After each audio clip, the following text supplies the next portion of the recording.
On Christmas Day, the holiday movie event of the year arrives. The color purple comes to life for a whole new generation. Boldly reimagined by producers Oprah Winfrey, Steven Spielberg, Scott Sanders, and Quincy Jones, The Color Purple is a timeless celebration of family, lifelong friendship, and unconditional love, and is a faithful reminder that nothing is stronger than the bonds that tie us. The Color Purple is being hailed as a show-stopping crowd pleaser. Early audiences are calling it a breathtaking triumph, gorgeously crafted, and a flawlessly executed vision from director Blitz Bazawule. This holiday season, experience the bold new take on this beloved classic on the big screen, surrounded by family and friends. Starring Taraji P. Henson, Danielle Brooks, Coleman Domingo, Corey Hawkins, Her, Halle Bailey, Felicia Pearl Mpasi, and Fantasia Barrino. The Color Purple, only in theaters Christmas Day, rated PG-13, may be inappropriate for children under 13.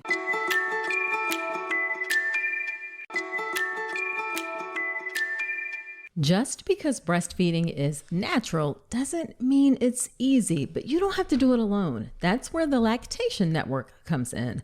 The Lactation Network helps parents at every stage of the breastfeeding journey, whether you need support resolving feeding issues, choosing the right breast pump, creating a plan for weaning, or anything in between. The Lactation Network is the largest network of licensed breastfeeding experts in the country.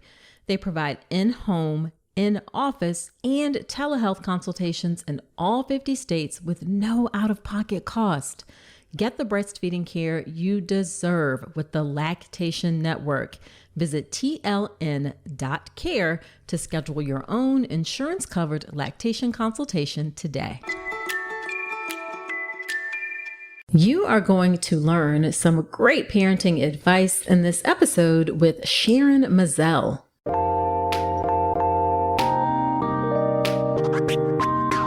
Welcome to the All About Pregnancy and Birth podcast. I'm Dr. Nicole Calloway Rankins, a board-certified OBGYN who's been in practice for nearly 15 years.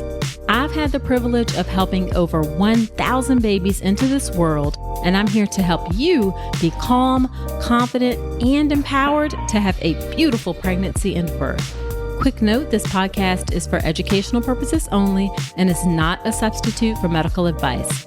Check out the full disclaimer at drnicolerankins.com/disclaimer. Now let's get to it. Hello there. Welcome to another episode of the podcast. This is episode number 235. Whether you're a new listener or a returning listener, I'm so glad you're spending some time with me today.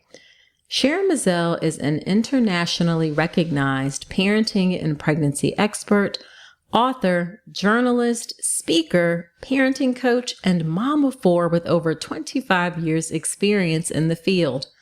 Sharon reaches hundreds of thousands of new and expectant parents with her popular parenting and pregnancy guidance on social media, parenting coaching, digital resources, and parenting courses.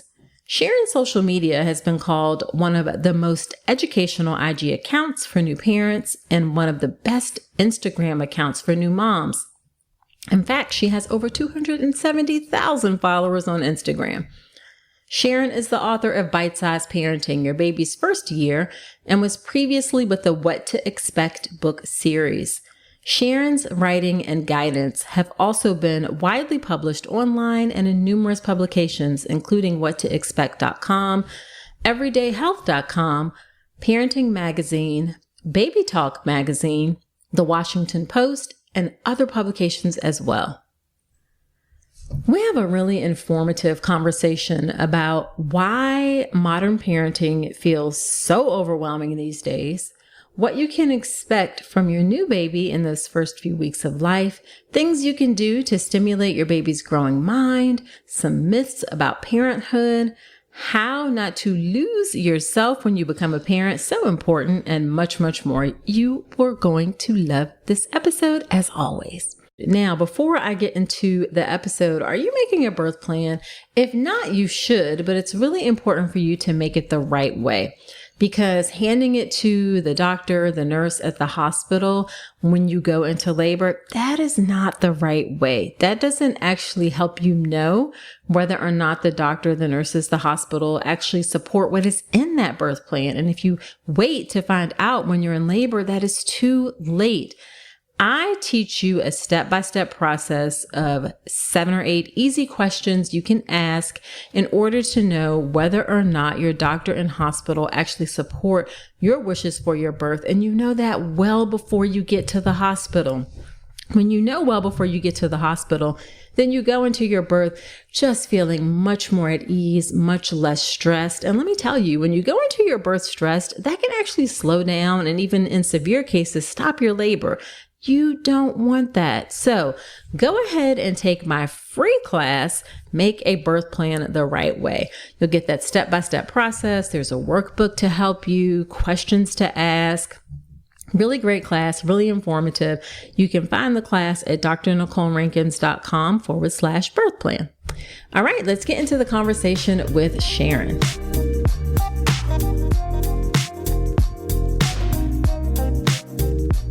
So much, Sharon, for agreeing to come onto the podcast. I am very excited to talk about this topic. I am as well. Thank you so much for having me. I'm excited to be chatting with you. Yes, I wanted to tell us a bit about yourself and your work and your family, if you'd like. Absolutely. So I am a parenting and pregnancy expert. I've been doing this for over 25 years.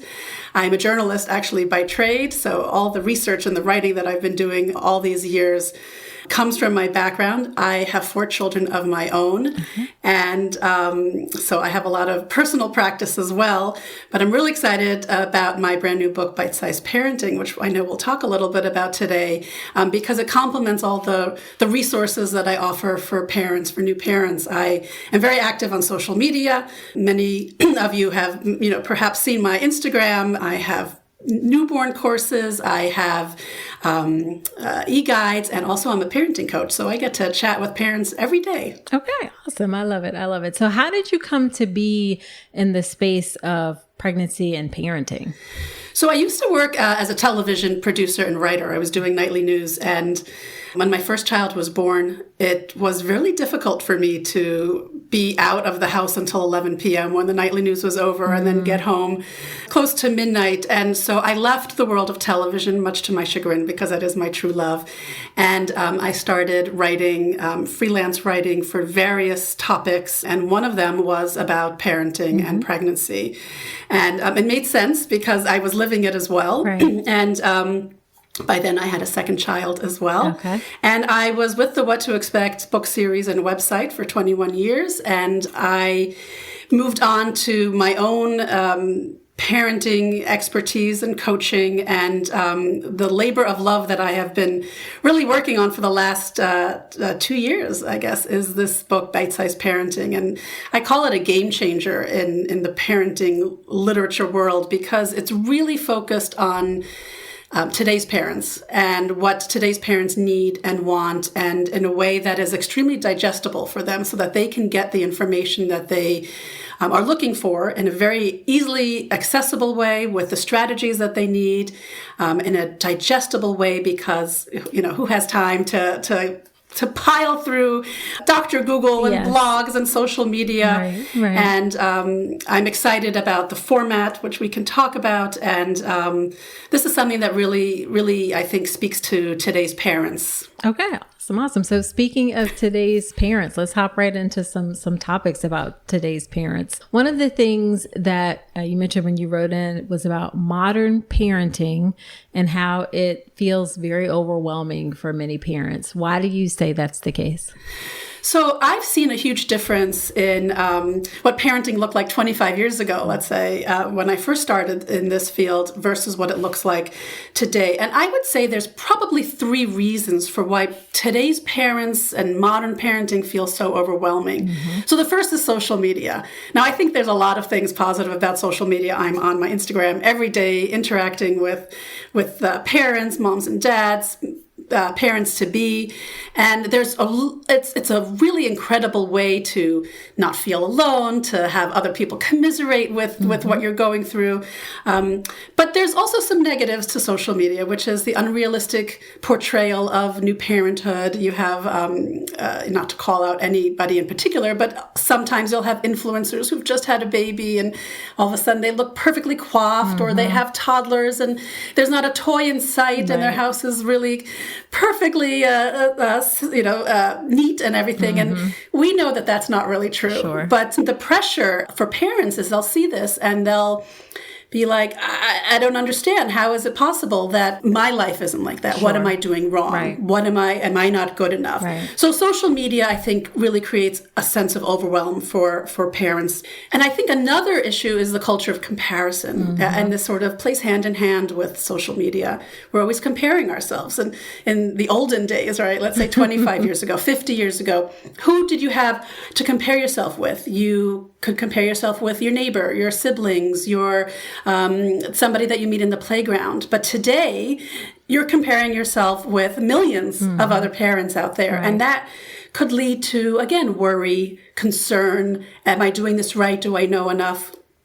And the third thing I think that makes modern parenting so overwhelming today is too much information. There is so much information. And I briefly mentioned this in the introduction. There's so much information out there.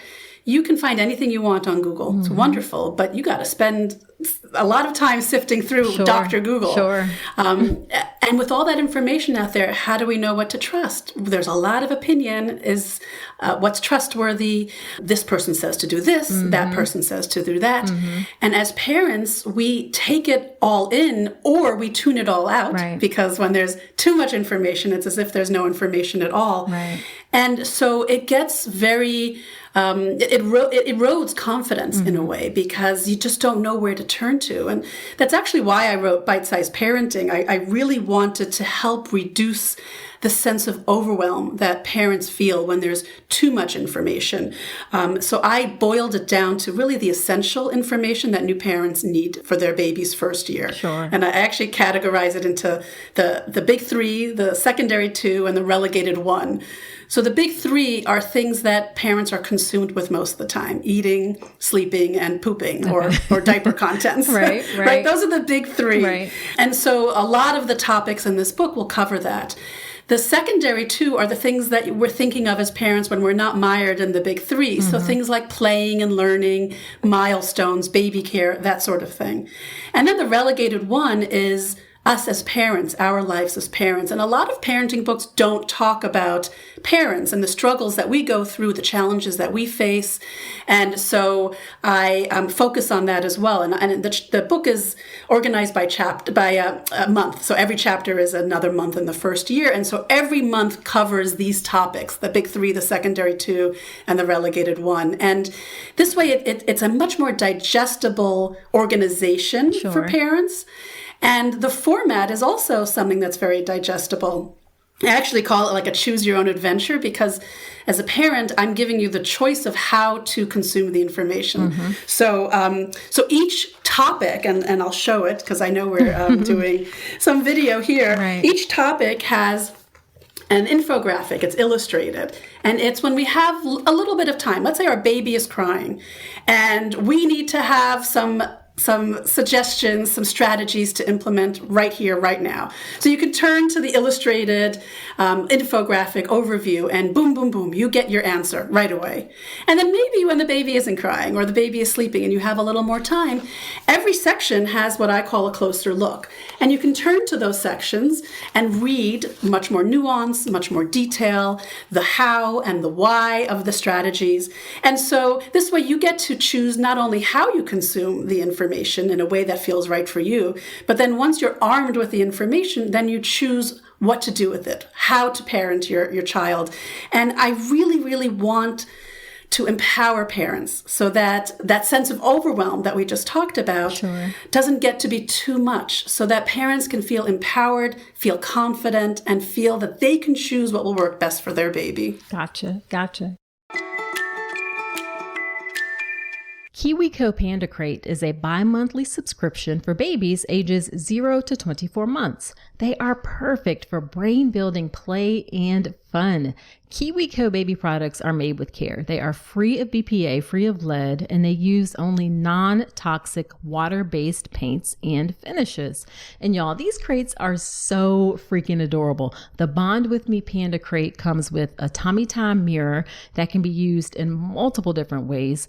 There are these really cool black and white high contrast image cards that support babies' visual development. There's a super cute milestone pillow and cards to track your baby's milestones, plus other at-home activities to connect and bond with your baby. And y'all, these crates ain't just cute, okay? They also support your baby's rapid development in the first 2 years of life with science-backed products that support child-led play and encourage open-ended exploration. Each KiwiCo Panda Crate includes age-specific products that are designed by experts and backed by research. I would have loved to have something like this for my babies. Unlock brain-building play with KiwiCo Panda Crate. Get 50% off your first month with code Dr. Nicole at kiwico.com/panda. That's 50% off your first month at kiwico.com/panda, promo code Dr. Nicole. So how do we know, speaking of so much information out there, like how can new parents know whether or not sources are trustworthy, whether it's a book, whether it's social media? What are some ways that parents can know what to listen to? It's a great question because there is so much out there and it's hard to distinguish something that, a source that's trustworthy or that's something that you can trust in terms of the evidence. So everything in Bite-Sized Parenting is evidence-based, and I have a whole list of sources that you can see on my website. The link is in the book.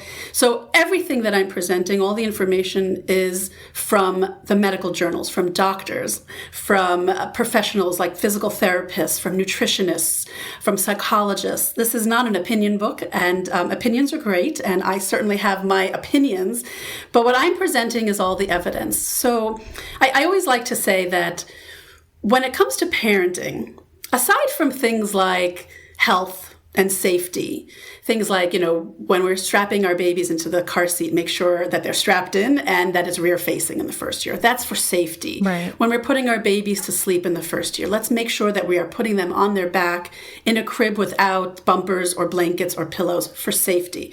So those are safety and health issues. But aside from that, it doesn't really matter. And the data shows that it doesn't really matter whether you choose to start feeding solids with purees or choose to start feeding solids with finger foods. It doesn't really matter if you decide to sleep train your baby or co-sleep with your baby. These are, the data shows that you can choose and that there's not a black and white, you must do it this way as a parent. And so I encourage parents to seek out reliable trustworthy sources, evidence-based.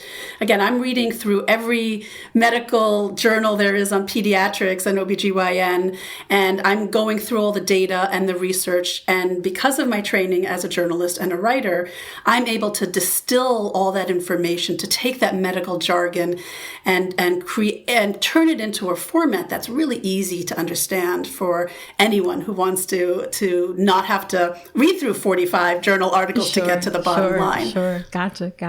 All right. So let's get then into a couple of more specific pieces of advice or things that folks should know. So what are 2 or 3 things that parents can expect that their babies are going to be doing in, say, the first month, second month, third month of life? What are some things that they can expect? So I always love when parents are educated in a realistic way so that they know what to expect when their baby comes home in those first couple of months, and especially the newborn period, which is probably one of the most difficult periods. There are many difficult periods. We could talk about toddlers as well, but certainly that newborn stage, that first 6 to 8 weeks is going to be very challenging. And so in the movies and in even on social media, we'll see babies that are perfectly rounded in their face with no blemishes, and they're just peacefully sleeping. And that's not really the reality, right? We know. So I like parents to get the real deal, to understand what's going to be going on. Sure. And so you asked, what are babies going to be, what we expect babies to be doing in those first few months? They're going to be doing a lot of crying. And it doesn't mean that you're doing something wrong as a parent. Crying is a way that babies communicate. And the more we as parents get to know our babies' personalities, the sound of the cries, and we'll start to notice different sounds of the cries, different tonalities and cadences, we can start to learn, oh, my baby's hungry now, or my baby's bored now, or my baby's tired now. And once we get to learn those cues, we can start responding to our baby in a way that is helpful for the baby and helpful for us. Sure. So expect a lot of crying in the beginning. Expect a lot of eating. Babies will need to eat a lot every 2 to 4 hours, depending on whether you're breast or bottle feeding. That's going to be a lot. It's going to be a marathon of feeding, and then a marathon of pooping and peeing, a lot of diapers, and also no sleep. And, we there's so much emphasis on when is my baby going to sleep through the night. And I like to remind parents that most babies are not going to be sleeping through the night until 4 to 6 months at the earliest. And there will be babies that may not sleep through the night the entire first year. And I offer strategies and bite-sized parenting about how to establish healthy sleep habits. But it's important for parents to know that those first few months are going to be hard. There's not going to be much that your baby is doing. But I will say this, I don't only want to focus on the negative, because there's a lot of things your baby will be doing in those first months that's wondrous and fabulous and joyful, and things like playing, right? And a baby can start playing even from day one. Experts will encourage parents to put their babies in tummy time very early on, even that first week of life. It's really important for development of the core and the neck and the head and the back muscles, which then play into rolling over and crawling and sitting and eventually walking. So babies can do that, and you can, as a parent, can take time with your baby on the floor in tummy time with different toys. Little babies love black and white patterns because that's what they could see. In newborn stage, they could see 8 to 12 inches away from them, and then that starts to get a little further as their eyesight develops more. So, and then certainly in the second and third month, we can be giving them toys on a hanging bar as they lie on their back and their side and their tummy. So there's lots of things that babies are doing even very early on. We'll be hearing coos, which are the first parts of language development. And of course, we're going to be looking for that social smile that you'll start to see around 6 weeks, which is worth all those sleepless nights and those crying bouts. Absolutely. Now, in your work, I'm sure you've come across some myths about parenthood. So what are 2 or 3 myths about parenthood that you would really like to debunk? So there's so many, and I touched briefly on this unrealistic view that sometimes parents have of what new parenthood is like. And so there's a lot of myths that go around, and the reason why myths are so detrimental is because when we don't accomplish or reach that myth that we think we should be, then we start to feel bad and we lose that confidence that we need as parents. So I would say that one really big one is that bonding with your baby is going to happen right away. And there are times when, for many, many, many parents, when you are handed that baby in the delivery room, or even 3 weeks later, and you're looking at this red-faced crying baby who just had a poop blowout and hasn't slept, and you're thinking, who is this person, and why don't I feel this sense of love bursting from within me? And that's very normal. It's very difficult to expect new parents to just feel that incredible connection and bond immediately. And I always encourage parents to give it time, because the more you give to your child, which you will be doing a lot, the more that bond develops and grows. And sort of another hand in hand with that myth is that you as a parent will enjoy every minute of being a parent. and you're laughing because you're like saying, there are many moments that are not enjoyable. Exactly. Yes. 1000%. So I when we have this expectation that even when we're not sleeping and even when our babies are crying and having those poop blowouts and we don't know what they want, or they're flinging the food off their high chair, or they're saying no to us, that we're going to enjoy every minute. It's just not true. We're not going to enjoy every minute. And that's okay. Right. That's okay. Right. And that's to be expected. Yeah. All of us OBGYNs recommend that you take a prenatal supplement during pregnancy and ideally at least 3 months before getting pregnant. But which product is right for you, and will it have all of the nutrients you need for every stage of your journey? Choosing a prenatal can be so confusing, and that is why I am delighted to tell you about Element, which takes all the stress out of the process. Element is the first ever personalized prenatal supplement. It's designed by maternal fetal medicine doctors and is not only customized for each person, but it also changes over time for each stage of your journey from preconception to postpartum. Element provides a tailored prenatal supplement whether you have certain dietary preferences or a high-risk pregnancy or nutritional deficiencies like low iron or vitamin D. And every 30 days, they can adjust your prenatal protocol to make sure it is the perfect fit for you. Also, Element has exceptional ingredient quality, no fillers, no additives, and the packaging is eco-friendly too. Every pregnancy is unique, and your prenatal should be too. So visit helloelement.com. That's Element with 2 L's, and use the code Dr. Nicole to get 20% off your first order today. And I would also say that for parents who choose to breastfeed, there's another myth that is very popular, that breastfeeding comes naturally to every person who chooses to. And the truth is that even though it's a very natural thing, right? Our bodies are made for this. Right. The truth is that it doesn't work that way. It's a learning curve for both mom and baby when you breastfeed, nurse, pump, all these things. And so the problem with these myths being perpetuated is that, again, it makes parents feel bad. And if, a parent really wants to nurse their baby and then it doesn't go well right away, because that happens most of the time or a lot of the time, then they might give up very quickly. And if that's the right choice for that parent, then fine. There's so many wonderful options with formula or with pumping that equally feed and nourish your baby. Sure. But if you really want to breastfeed, don't expect it to be perfectly natural and blissful right away. Yeah, absolutely. I always call it a labor of love because it can take some work and it doesn't come easy to everyone, and that's totally normal. Exactly. Totally normal. Yeah. Now, you mentioned stimulating your baby with tummy time, with showing them black and white images.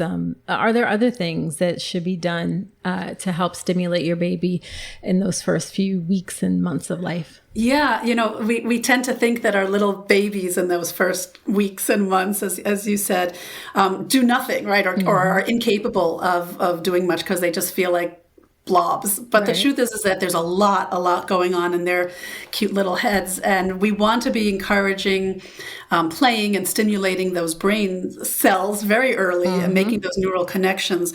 So I talked about tummy time, which is great for physical development, but also for mental development, because if you put those black and white images or even a mirror in front of your baby during tummy time, let's say, or during any playtime, your baby's going to start to look at these patterns or that little person looking back at them. They won't know it's them yet, but they'll start to make the neural connections of, oh, that's another person. What does that mean? Babies love to look at faces. So looking at, mom or dad or caregivers' faces is great, but their own faces is wonderful too.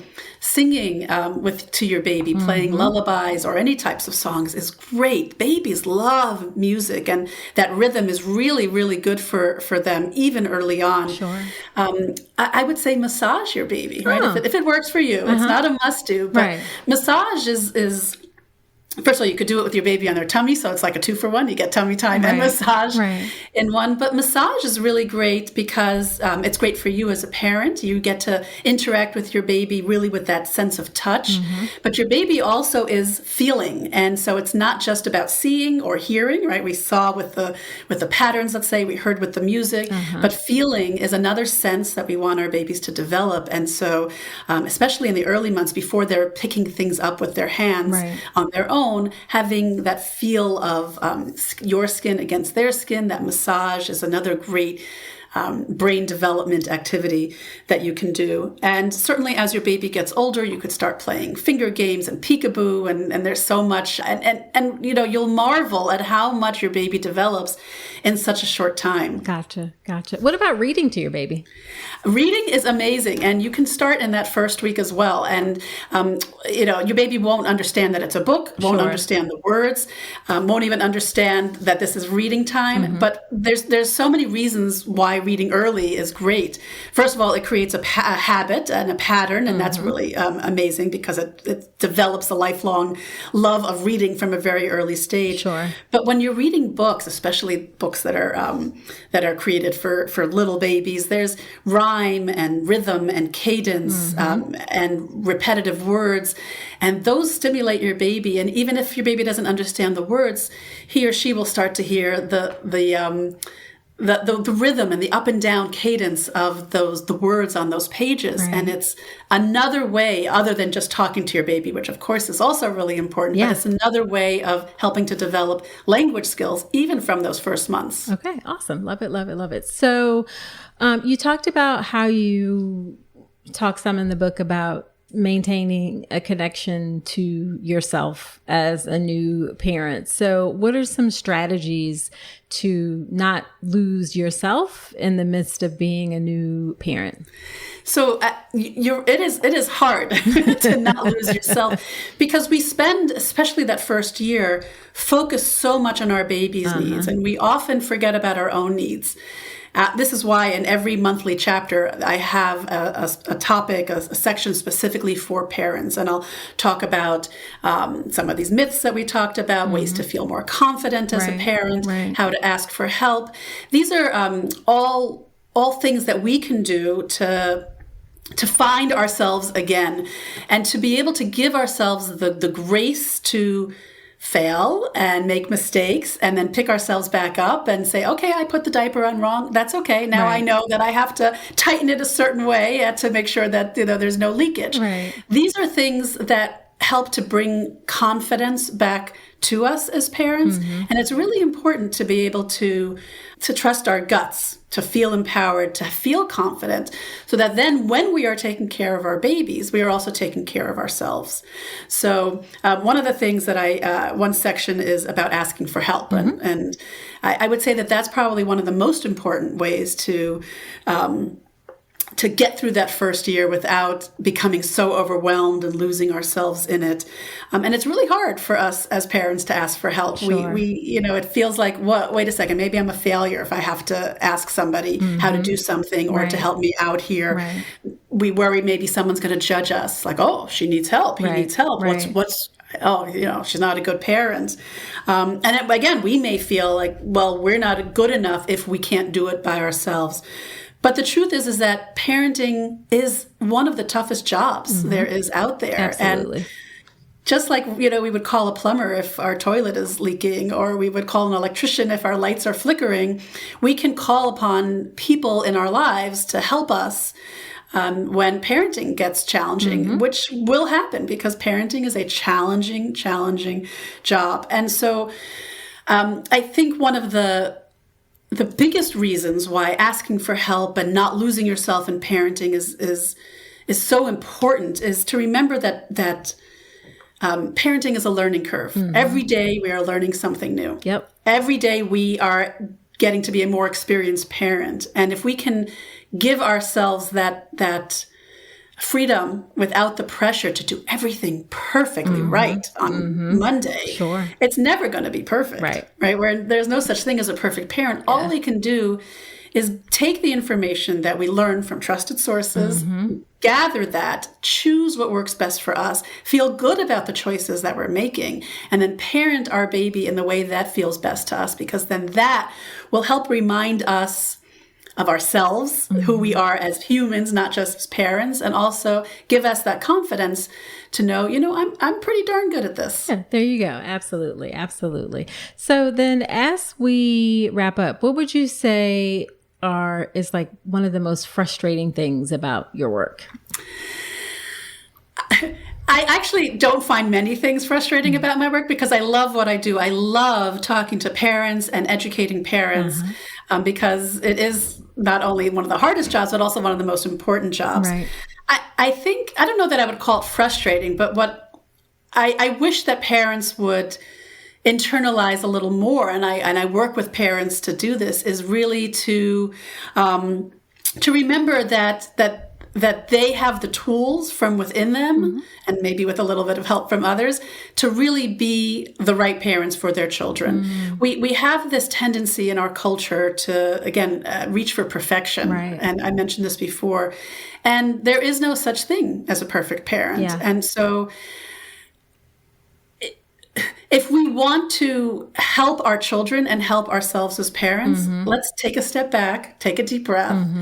Remember that things are not black and white or perfect in parenting, and that our babies will be okay. Yeah. They will be okay. Yeah. They will all learn how to eat. They will all learn how to go to the bathroom on the toilet. They will all learn how to walk. They will do it in their own time. Sure. And that's the beauty of each individual child, to celebrate the accomplishments of your child instead of comparing or worrying about what your child isn't doing. Yep. So this is what I wish for parents to, let's all take a deep breath. It's all going to be okay. And when you have the right tools in your toolbox, whether it's books like mine, Bite-Sized Parenting, resources like you, other trustworthy sources, then you have the right strategies at your fingertips, and you'll be able to get through the day and the month and the years with that sense of confidence and with a sense of calm and less overwhelmed. Absolutely. Absolutely. So then what is the most rewarding part of your work? So it kind of is sort of the same thing, working with parents. I love, I do coaching, and I meet parents with all different ages, children, and different countries, different cultures, different backgrounds.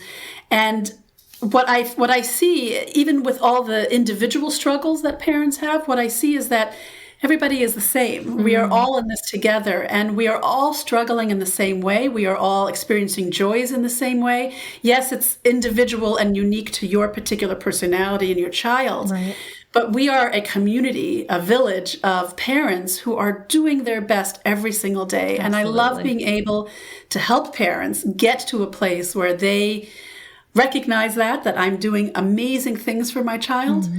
And having them feel that they can do it, that sense of empowerment is just so rewarding. Yeah, absolutely. So then what is your favorite piece of advice that you give to expectant parents or new parents? Look at the big picture instead of the everyday.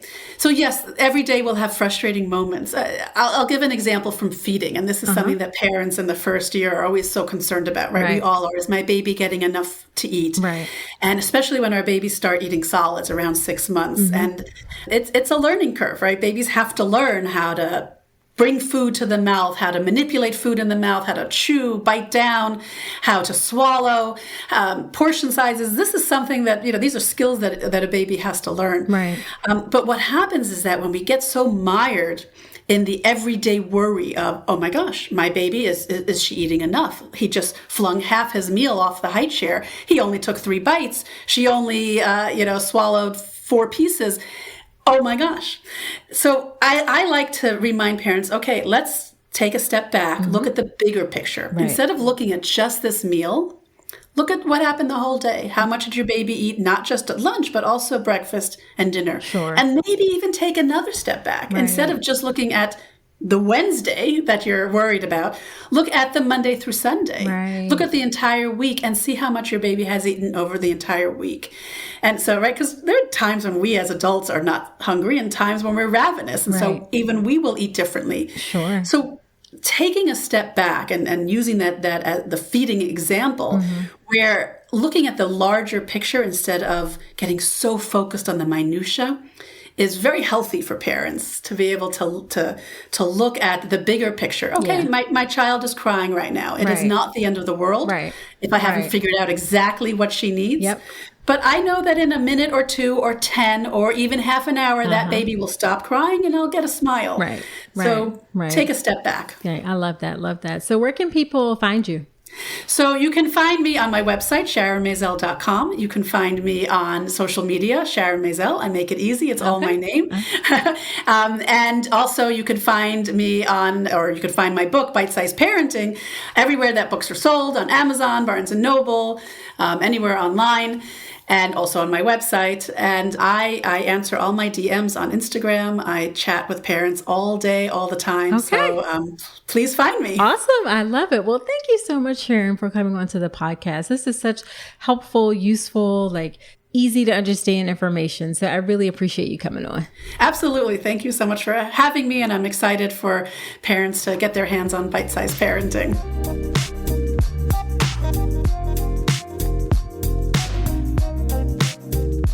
Wasn't that a great episode? Such helpful advice to help you in that new stage of having a new baby. Now, when I have a guest on the episode, I do something called Dr. Nicole's Notes, where I talk about my top takeaways from the conversation. Here are my Dr. Nicole's notes from my conversation with Sharon. Number 1, social media is a blessing and a curse. I feel like I've been a little bit on a kick with this lately because me personally, I've found social media in my own life just to be a bit overwhelming and quite frankly, sometimes depressing. It is a great medium to connect with people, but it can also, as she mentioned, present unrealistic expectations. It can invite comparisons, and there's just a fire hose of information. Now, that doesn't mean you have to get off social media entirely. It just means that you have to have a relationship with it so that you take control of your social media so that it serves you and not controls you. And for me, that has been setting boundaries about how often I do it. Now I'm about 3 days a week for a few minutes a day that I pop on and check things out, respond to comments, that kind of thing. And then also getting things out of your feed that just do not serve you. So craft a plan for using social media that helps you, that serves you, and again, that does not control you. Okay, number 2, this is another thing that I think is just so important to reiterate. You may not bond with your baby or even your pregnancy, okay? And that is completely normal. If you go through your pregnancy and you are I don't like this is not great, I don't enjoy it, that is okay. It doesn't mean that you love your baby any less. And also, you just may not bond with your baby right away. There's this sort of fantasy presentation of you see your baby, you immediately fall in love, and there's stars and rainbows and unicorns floating by. And for some people that may happen, and that's great, but it may not happen. And there's absolutely nothing wrong with that. And it doesn't mean that you love your baby any less. Remember, you are both getting to know each other. This is a new thing for both of you, okay? So totally normal if you don't bond with your baby right away. And along those same lines, there will be times that it just sucks, right? You'll look at your baby and you'll be like, this is hard. This is challenging. Why did I do this? All of those things. Those are all completely normal feelings and have no indication of how much you love your child, because of course you do, right? Of course you do. All right. And then the last thing that I'll say is that you will make mistakes as a parent. We are humans. We all make mistakes. Give yourself some grace. You just want to admit from the mistakes and learn from them.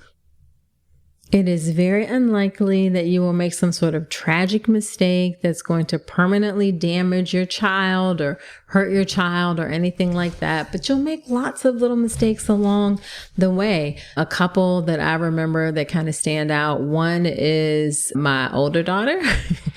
It's not funny, obviously, but I put her on a chair, I put her on a chair to like turn around and get something, and she rolled straight off of that chair onto the floor. I was mortified. Of course, I was worried I gave her a concussion, all of those things. She ended up being just fine. Everything was perfect. No issues. She's a straight A student now. Another big one that I remember is my husband and I were riding down the highway, and we were looked at each other, and I can't remember which one of us brought it up, but it was like, did you strap in the baby?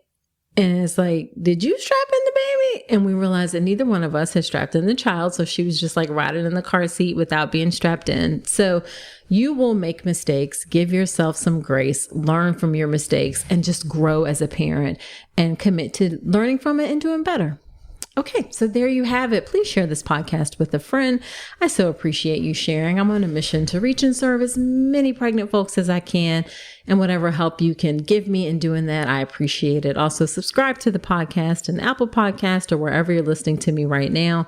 And please leave me a review in Apple Podcast, 5-star review if you really like the show. It helps other women to find the show, helps the show to grow. I love to hear what you think about the show. You can also shoot me a DM on Instagram and let me know what you think. I'm on Instagram at Dr. Nicole Rankins, and I also post bite-sized pregnancy and birth information there as well. So that's it for this episode. Do come on back next week and remember that you deserve a beautiful pregnancy and birth.